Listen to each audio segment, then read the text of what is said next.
Hello વિદ્યાર્થી મિત્રો, એજ્યુકટેકનો ચેનલમાં આપનું સ્વાગત છે. આજે આપણે શીખવાના છીએ ધોરણ 7 વિષય અંગ્રેજીની તારીખ 13/10/2025ના રોજ લેવાનારી પરીક્ષાના મોડલ પ્રશ્નપત્રનું સોલ્યુશન. વિદ્યાર્થી મિત્રો, અહીં આપેલું પેપર માત્ર નમૂનારૂપ છે, જે માત્ર પરીક્ષાની તૈયારી માટે બનાવવામાં આવ્યું છે. પરીક્ષામાં આ જ પેપર પૂછાશે નહીં. તમે આ પેપરના આધારે તૈયારી કરી શકો છો. તો ચાલો શીખીએ ધોરણ 7 વિષય અંગ્રેજી મોડલ પ્રશ્ન પેપરનું solution.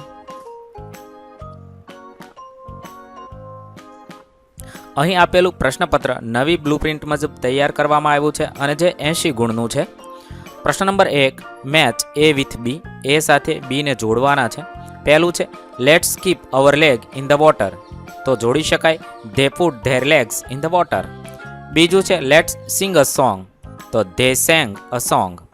3, let's go for a boat ride. They all went for boat ride. 4, let's eat something. તો they ate laddus. 5, let's play hockey. They stood on the playground. આ રીતે તમે લખી શકો છો. ત્યારબાદ પ્રશ્ન નંબર 2, make a rhyming word for given word below. અહીં આપેલા શબ્દોના રાઇમિંગ વર્ડ લખવાના છે. 1, બોટ તો કોટ. 2, ફ્લ્યુ તો ગ્રુ. 3, રેંગ તો સેંગ. 4, ડ્રુ તો થ્રુ. 5, બેલ તો ટેલ. આ રીતે આપણે રાઇમિંગ વર્ડ લખી શકીએ. તમે આના સિવાયના અન્ય રાઇમિંગ વર્ડ પણ લખી શકો છો. પ્રશ્ન number 3, read the paragraph and answer the following question. અહીંયા એક ફકરો આપેલો છે, તે વાંચવાનો છે, સમજવાનો છે. તેના આધારે નીચેના પ્રશ્નોના જવાબ લખવાના છે. 1, what did Manthan buy? Manthan bought barfi. 2, why did Manthan kill flies? Manthan killed flies because they were buzzing over the barfi. 3, was Manthan brave? No, Manthan was not brave.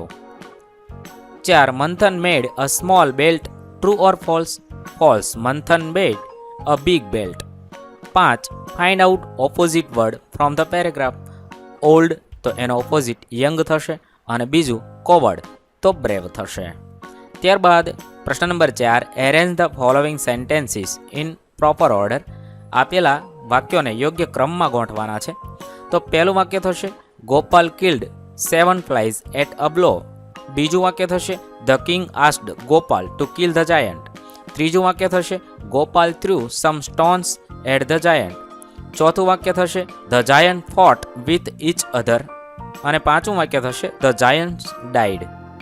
પ્રશ્ન નંબર 5 છે read the sentences carefully and make a questions as per example. અહીંયા આપેલા example મુજબ આપણે પ્રશ્ન વાક્ય બનાવવાના છે. ઉદાહરણને આધારે પ્રશ્ન વાક્ય બનાવીએ. 1, મોહન લીવ્ડ ઇન ડીસા. તો પ્રશ્ન વાક્ય બનાવી શકાય did Mohan live in Deesa. બીજું છે ગીતા ઇઝ રીડિંગ ભગવદ્ ગીતા. તો ઇઝ ગીતા રીડિંગ ભગવદ્ ગીતા. ત્રીજું છે he was a doctors. Was he a doctor. 4, Jigar has a 3 pens. Does Jigar have 3 pens? 5, I have 1 book. Do I have 1 book? પ્રશ્ન number 6, frame WH question to get underlined word as an answer.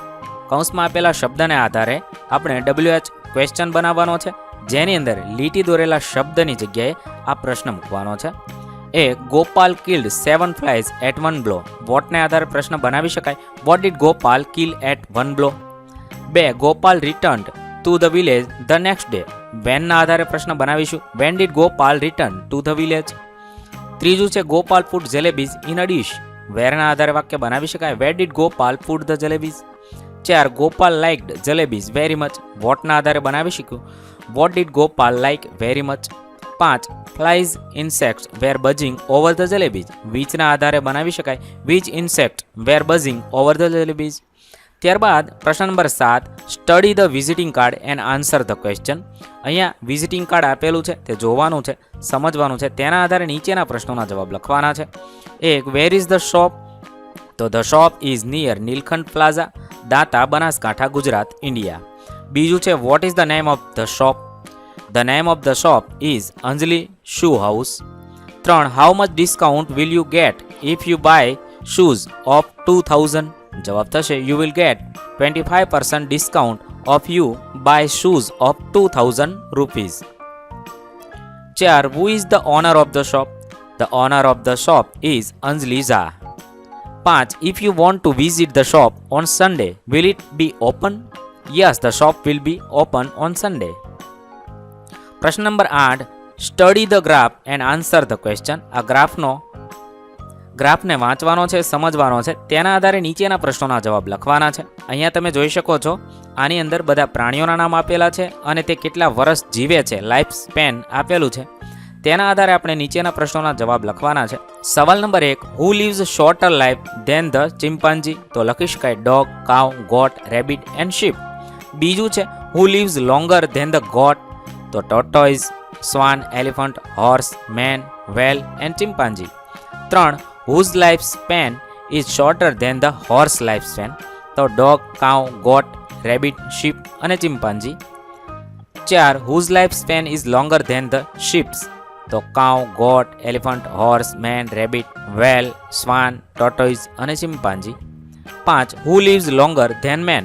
તો સ્વાન and tortoise. આ રીતે તમે આપેલા પ્રશ્નોના જવાબ લખી શકો છો, જે તમારે ચાર્ટના આધારે લખવાના છે. પ્રશ્ન નંબર 9. Complete the dialogue.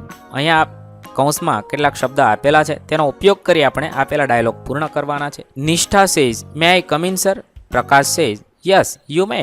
નિષ્ઠા says good morning sir? Prakash says very good morning. Prakash says what can I do for you? Nishtha says I want to open a saving account in your bank. Prakash says okay take this form, fill the details. Nishtha says I have done it. Prakash now paste your photograph and sign it. Nishtha says here it is. આ રીતે તમે આપેલો paragraph પૂર્ણ કરી શકો છો. ત્યારબાદ પ્રશ્ન number 10. Write a note in 5 to 7 sentences on given subject. સબ્જેક્ટના આધારે નોટ લખવાની છે. કાઉન્સમાં કેટલાક શબ્દ આપેલા છે, તેના આધારે આપણે નોટ તૈયાર કરીશું. My school name is Sunrise Public School. તમારી શાળાનું નામ લખવાનું છે. It has many clean and bright classroom.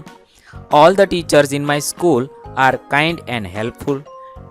There is a big library with many storybooks and magazines. We also have a science laboratory for doing experiment.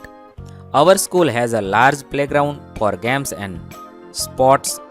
I love my school because it teaches us good manners and disciplines. I am proud to be a student of my school. આ રીતે તમે my school વિશે લખી શકો છો. ત્યારબાદ છે describe the picture in 5 sentences. આપેલા ચિત્રને આધારે 5 વાક્ય લખવાના છે. મેં અહીંયા કેટલાક વાક્ય લખેલા છે, તમે ચિત્રને આધારે બીજા પણ વાક્ય લખી શકો છો. મેં અહીંયા ચિત્રને આધારે વિવિધ વાક્ય લખ્યા છે, તમે વિડીયો પોઝ કરી વાક્ય વાંચી શકો છો.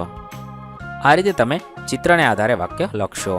વિદ્યાર્થી મિત્રો, આવતીકાલના પેપર માટે સૌને બેસ્ટ ઓફ લક. નવા વિડીયો સાથે ફરીથી મળીશું. ત્યાં સુધી અલવિદા. વિદ્યાર્થી મિત્રો, આપેલા વિડીયોની જો તમારે પીડીએફની જરૂર હોય તો તમે આપણી એપ્લિકેશન સ્માર્ટ સાથી પરથી મેળવી શકશો. વિદ્યાર્થી મિત્રો, આપણી એપ્લિકેશન સ્માર્ટ સાથી પ્લે સ્ટોરમાં આવી ગઈ છે, જેની અંદર તમે બધા વિભાગ જોઈ શકો છો. તેની અંદર વિવિધ ધોરણ છે. ધોરણ ઉપર ક્લિક કરતાં વિવિધ વિષય ખુલશે. વિષય ઉપર ક્લિક કરતાં તેની અંદર આવતા પાઠ ખુલશે. તેની અંદરથી તમે પાઠ્યપુસ્તક પણ ડાઉનલોડ કરી શકો છો. તેની અંદર આપેલા પાઠમાં ક્લિક કરતાં તમે પાઠની પીડીએફ, સ્વાધ્યાયની પીડીએફ, સ્વાધ્યાયન પોથીની પીડીએફ, પાઠના વિવિધ વિડીયોઝ, સ્વાધ્યાયના વિડીયોઝ, સ્વાધ્યાયન પોથીના વિડીયોઝ બધું જોઈ શકો છો અને ડાઉનલોડ પણ માત્ર એક ક્લિકમાં કરી શકો છો. વિદ્યાર્થી મિત્રો, આપણી એપને સપોર્ટ કરજો, ડાઉનલોડ કરજો.